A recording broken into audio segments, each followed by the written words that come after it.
What if the story you were told about God's chosen people was incomplete? What if the tribes of Israel, scattered and hunted, found refuge not where the world expects, but deep in the heart of Africa? Could it be that the true descendants of Abraham walked through deserts, crossed rivers, and built altars in places modern history calls pagan? And if that's true, my friend, what does it mean for us today? Drop a key in the comments if you're ready to unlock this mystery. Picture it. The year is 70 AD. Jerusalem burns. Smoke rises into the heavens as Roman soldiers storm the holy city. You can hear the clash of swords, the cries of children, the tearing of flesh and stone. The temple, the very house of God, is torn down, not one stone left upon another. Families scatter, some run north into the wilderness of Europe, but others turn south. Down into the deserts, into the Nile Valley, into the vast heartlands of Africa. Can you see them? Fathers clutching scrolls, mothers carrying children, elders whispering psalms as they march into the unknown. They were not just fleeing war, they were carrying prophecy. But here is the mystery. Why do we find traces of Hebrew customs, Hebrew names, Hebrew altars across the African continent? Why do the Igbo of Nigeria call themselves children of Gad? Why do the Lemba of South Africa carry DNA linked to the priestly tribe of Levi? Why does Ethiopia guard a Bible older and fuller than the King James? Did Africa become the Ark, carrying the lost tribes through centuries of exile? Or has the world been hiding this truth all along? The Bible itself whispers this story. Deuteronomy 28:64 declares, "And the Lord shall scatter thee among all people, from the one end of the earth even unto the other." Isaiah 11:11 adds, "And it shall come to pass in that day, that the Lord shall set his hand again the second time to recover the remnant of his people from Cush and from the islands of the sea." Cush, Africa, named right there in the scrolls.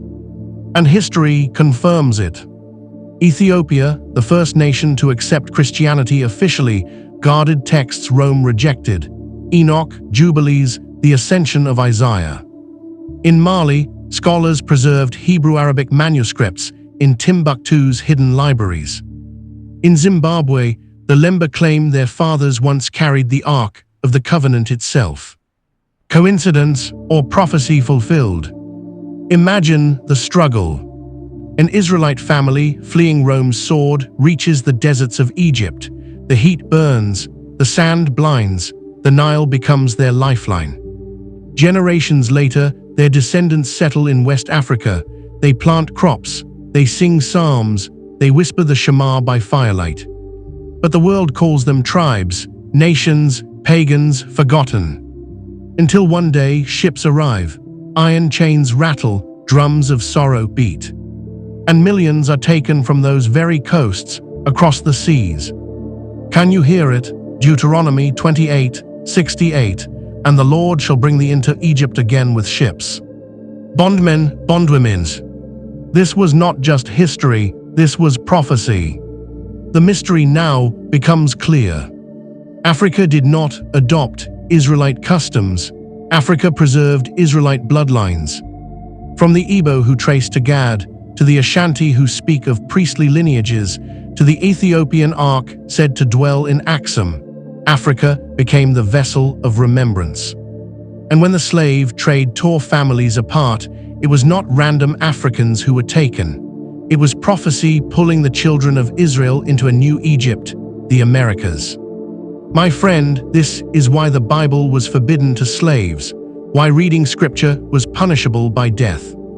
Because if they had remembered who they were, empire would crumble.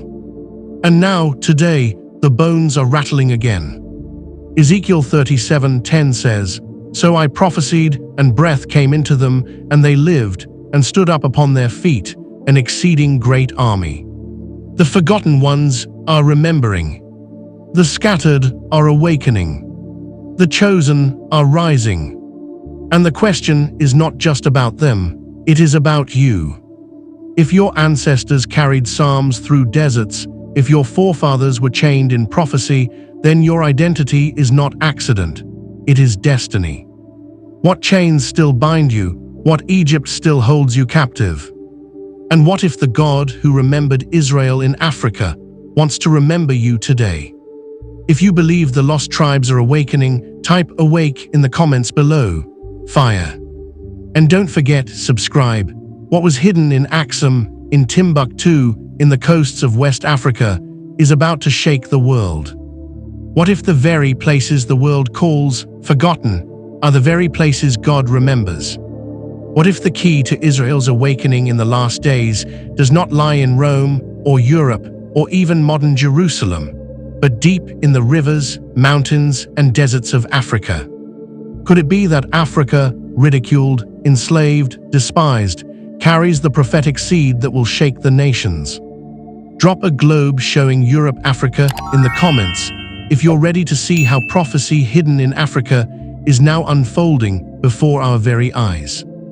The sun sets over Axum, Ethiopia. Golden light hits ancient stone stelae, monuments older than Rome. Monks chant psalms in Ge'ez, a language so ancient it echoes the Hebrew tongue. In Mali, desert winds sweep across Timbuktu. Beneath the sand lie libraries of hidden manuscripts, tens of thousands of pages recording laws, genealogies, and histories the West pretends never existed. In Nigeria, an Igbo elder sits by the fire. He tells his grandchildren stories of a time when their forefathers kept the Sabbath, built altars, and called on the God of Abraham, Isaac, and Jacob. And in Zimbabwe, the Lemba guard their sacred drum, the Ngoma Lungundu, said to be a remnant of the Ark itself. Africa remembers, even when the world tried to erase. But here is the mystery. If Africa preserved the tribes of Israel, why has the world denied it? Why were the Ethiopian scriptures ignored by Rome? Why were the libraries of Timbuktu hidden under sand? Why were the Israelites of West Africa chained and scattered across oceans? Could it be that empire feared prophecy?